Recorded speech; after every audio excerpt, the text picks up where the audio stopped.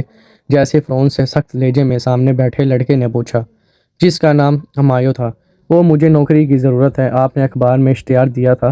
ہانیہ خود پر قابو پاتے ہوئے کہا، اور تبھی اس نے ہانیہ کی بات کاٹ دی۔ ہاں اشتہار دیا تھا، مگر کیا آپ نے پورا اشتہار نہیں پڑھا؟ وہاں صاف لکھا تھا کہ ہمیں کم سے کم ماسٹرز کی ہوئی لڑکیاں چاہیے جس کو اٹھنے بیٹھنے بات کرنے کا سلیقہ آتا ہو۔ کیا آپ نے اپنے آپ کو دیکھا؟ شک کی آواز میں تھلکی سی تھی۔ ہانیہ کی آنکھوں میں آنسو مرنے لگے۔ اس نے بے بسی سے ادھر ادھر دیکھا، کہاں پھنس گئی تھی وہ؟ کیا بابا کو اتنی جلدی تھی جانے کی؟ اس سے پہلے کہ وہ کوئی جواب دیتی اچانک سامنے بیٹھا شخص بولا، ٹھیک ہے میں آپ کو نوکری پر رکھ لیتا ہوں، لیکن صرف 1 مہینے کے ٹائم پیریڈ پر۔ اس دوران آپ کو ہر وہ کام کرنا ہوگا جو میں آپ کو کرنے کے لیے کہوں۔ اگر آپ نے مجھے کام سے مطمئن نہیں کیا تو میں بغیر تنخواہ دیے آپ کو نکال دوں گا، کیونکہ ویسے بھی آپ میری ریکوائرمنٹ سے کافی کم ہیں۔ وہ مصروف سے انداز میں بول رہا تھا۔ ہانیہ نے بے یقین نگاہوں سے اسے دیکھا۔ وہ اسے نوکری دے رہا تھا، مگر جس طرح سے اس کی بے عزتی کر رہا تھا، ہانیہ کا دل چاہا وہ بھی اور اسی وقت یہ آفس چھوڑ کر چلی جائے، مگر سامنے بیٹھا ہمایوں اسے باہر بیٹھنے کا کہہ چکا تھا۔ ہانیہ درکتے دل کے ساتھ باہر آ کر ویٹنگ ایریا میں بیٹھ گئی۔ اس کا اپائنٹمنٹ لیٹر تھوڑی دیر کے بعد اس کے ہاتھ میں دے دیا گیا۔ آپ کل سے جوائن کر سکتی ہیں، آفس کے ایک لڑکے نے مشینی انداز میں کہا۔ کر واپس آتے ہوئے وہ خوش تو تھی، مگر بس یہی سوچ رہی تھی کہ اب تنخواہ کے پیسوں سے گھر کے اخراجات تو نکل آئیں گے، پر ریتا کے علاج کا کیا ہوگا؟ ریتا بے-تابی سے اس کا انتظار کر رہی تھی۔ اسے دیکھتے ہی کھل اٹھی۔ ہانیہ اگلے دن وقت سے ہی آفس پہنچی تھی۔ اس نے اپنے سب سے بہترین جوڑوں میں سے ایک جوڑا پہنا تھا، مگر اس نے اچھے سے دوپٹہ اپنے سر پر جما رکھا تھا۔ اس حلیے میں بھی وہ قیامت لگ رہی تھی۔ اس کے ڈیسک ہمایوں کے کمرے کے عین باہر تھی۔ اسی روز اسے پتہ چلا کہ ہمایوں نے اسے اپنی پرسنل سیکرٹری رکھا ہے۔ آفس کی سیکرٹری تو ایک اور تھی، اور وہ جب آفس میں آیا تو اس کی ڈیسک کے پاس سے گزرتے اس نے ایک سرسری نگاہ ہانیہ پر ڈالی۔ تھوڑی ہی دیر کے بعد بیل بجی۔ وہ اسے اندر طلب کر رہا تھا۔ ہانیہ جھجکتے ہوئے کمرے کے اندر گئی۔ سامنے وہ ماتھے پر انگلی رکھے سوچ بھری نگاہوں سے اسے دیکھ رہا تھا۔ اس سے باندھو۔ ہانیہ نے چوک کر دیکھا، وہ میز پر رکھی ہوئی ٹائی کی جانب اشارہ کر رہا تھا۔ ہانیہ بلکھلا سی گئی، کیا دیکھ رہی ہو؟ کچھ بھی کرنا نہیں آتا کیا؟ ہمایوں نے تکلف لہجے میں کہا، جبکہ وہ پٹتا سی گئی اور جلدی سے آگے بڑھی۔ ہمایوں چیئر سے اٹھ کے سامنے کھڑا ہوا تھا۔ ہانیہ ٹائی اٹھائی اور اسے باندھنے لگی۔ ہمایوں گہری نظروں سے اس کا جائزہ لے رہا تھا، جبکہ ہانیہ دھیرے دھیرے لرز رہی تھی۔ وہ ہمایوں کے اس قدر قریب کھڑی تھی کہ اس کی سانسیں بخوبی محسوس کر سکتی تھی۔ اسے رونا آنے لگا۔ کانپتے ہاتھوں سے اس نے ٹائی کی گرہ لگائی اور جلدی سے اس سے دور ہو کر کھڑی ہو گئی۔ ہمایوں واپس اپنی کرسی پر بیٹھ گیا۔ کافی بنا کر لاؤ۔ اگلا حکم صادر ہوا۔ وہ الٹے قدم آفس سے باہر نکل گئے۔ کافی بنا کر لائی تو ہمایوں کے کمرے میں کچھ اور لوگ بھی بیٹھے ہوئے تھے۔ باتیں سے اندازہ ہو رہا تھا کہ وہ تینوں آپس میں گہرے دوست ہیں۔ کافی بے تکلفی سی باتیں چل رہی تھیں۔ ان دونوں کے لیے بھی کافی بنا کر لاؤ، ہمایوں نے بغیر سر اٹھائے سنجیدگی سے کہا تھا۔ ہانیہ ایک دفعہ پھر کمرے سے نکل گئی۔ 2 پیالوں میں کافی بنا کے لانے کے بعد جس وقت وہ کمرے میں داخل ہوئی، ہمایوں نے ایک نظر ٹرے میں رکھے 2 کپوں پر ڈالی اور پھر ہانیہ کو دیکھا۔ تھوڑا سا تو سوچنا چاہیے تھا کہ میں اب اپنے دوستوں کا ساتھ دینے کے لیے کیا ٹھنڈا کافی پیوں گا، میرے لیے بھی بنا کر لانی چاہیے تھی، ہمایوں نے سخت لہجے میں کہا تو وہ شرمندگی سی ہو گئی۔ جلدی سے دونوں کپ ٹیبل پر رکھ کر ہمایوں کی کافی اٹھا کے جانے لگے، اور پھر اچانک اسے خیال آیا کہ یہ کافی دوبارہ بنا کے لائے گی کہ تو باقی دونوں ٹھنڈی ہو چکی ہوں گی۔ وہ بے ساختہ پلٹے اور گہری سانسیں لیتے اس نے ٹرے میں 3 کپ رکھے۔ ہمایوں کے چہرے پر اچانک ایک مسکراہٹ اڑ گئی۔ اس لڑکی کو وہ جتنا بے وقوف سمجھتا تھا وہ اتنی نہیں تھی۔ کیا بات ہے یار، پرسنل سیکرٹری رکھ لی ہے، حالانکہ تیرے سارے کام تو خود کرنے کا عادی ہے، تجھے تو کسی اور کے ہاتھ کی کافی بھی اچھی نہیں لگتی۔ سامنے میں بیٹھا ماجد کہہ رہا تھا، وہ اس کے بچپن کا دوست تھا۔ ہاں بس رکھ لی، اسے نوکری کی ضرورت تھی اور میں انکار نہیں کر سکا، ہمایوں نے 2 ٹوک انداز میں کہا تو ماجد ایک زوردار کہکہ لگا کر ہنس پڑا۔ کب سے اتنا خود ترس ہو گیا؟ اگر اتنا ہی ترس آ رہا ہے تو اس شازیہ پر ترس کھا لے جو تیری ایک نگاہ کی منتظر ہے، اپنے سب کچھ تجھ پر قربان کرنے کے لیے تیار ہے۔ ماجد کی بات کر ہمایوں مسکرا دیا۔ اس کے ذہن میں شازیہ کا دار سراپا گھوم گیا، جو قلب کی ان ساری لڑکیوں میں سے ایک تھی جو ہمایوں پر اپنا جال پھینکنے کے لیے بےتاب رہتی تھی۔ ویسے بھی شہر کا یہ ٹاپ بزنس مین ہر کسی کی پہلی چاہت تھا۔ شام 5 بجے تک ہمایوں نے ہانیہ کو بگا بگار کے بے حال کر دیا۔ پورا دن اسے وہ کام لیتا، یہاں تک کہ اپنے آفس میں لگے کیبنٹ کا ایک کیل تک اس نے ہانیہ سے لگوایا، مگر ہانیہ مطمئن تھی کہ چاہے کچھ بھی ہو کم سے کم کچھ پیسے تو آئیں گے۔ ہمایوں آفس سے اٹھ کر گھر جانے کے بجائے سیدھا کل بھی جا پہنچا تھا۔ گھر میں اس کا کام ہی کیا تھا، خالی دار دیواروں سے اسے ویسے بھی نفرت تھی۔ وہاں پہنچتے ہی اسے بچپن کی وہ تخلق کی یادیں ستانے لگتی جس سے وہ جان چھڑاتا آیا تھا۔ ماں اور باپ کی طلاق کے بعد باپ نے نشے میں ڈوب کر جس طرح جان دی تھی اور ہمایوں کو نوکروں کے اشارے پر چھوڑ دیا تھا، وہ دن ہمایوں کو کبھی نہیں بھولتے تھے۔ اس نے تلخی سے اپنا سر چھٹکا اور سامنے کھڑے ہوئے ویٹر کو اپنے لیے ڈرنک بنانے کا اشارہ دیا۔ کہاں رہتے ہیں ہمایوں ڈارلنگ، سمجھ نہیں آتی کہ تمہیں مجھے میں کوئی خوبی نظر کیوں نہیں آتی؟ میرے ایک اشارے پر جان دینے کے لیے ہزاروں لڑکے تیار رہتے ہیں۔ شازیہ ایک ادا سے بال جھٹکتے ہوئے ہمایوں کے برابر آ کر بیٹھ گئی۔ ہمایوں نے نظر اس پر ڈالی، چلو میرے ساتھ۔ اس نے ہاتھ میں پکڑی ڈرنک وہیں پر کاؤنٹر پر رکھی اور شازیہ کا ہاتھ پکڑے تھڑکے ہوئے جسم کے بیچ میں سے گزارتے ہوئے باہر نکالنے لگا۔ اس کا رخ اپنی گاڑی کی جانب تھا۔ شازیہ بے حد خوش تھی، آخر کار ہمایوں اس کی مٹھی میں ہی آ گیا تھا۔ اس کی اربوں روپے کی جائیداد اب شازیہ کی ہو سکتی تھی، مگر وہ نہیں جانتی کہ ہمایوں احمد علی کے لیے عورت کے وجود کی کوئی اہمیت نہیں تھی، اور اگلے ہی دن وہ شہر کی سب سے حسین لڑکی کو ہوٹل کے کمرے میں بوڑھی رنگت اور بکھرے وجود کے ساتھ چھوڑتے ہوئے باہر نکل رہا تھا۔ شازیہ چلا رہی تھی، ہمایوں نے پلٹ کر ایک چیخ اس کے منہ پر مارا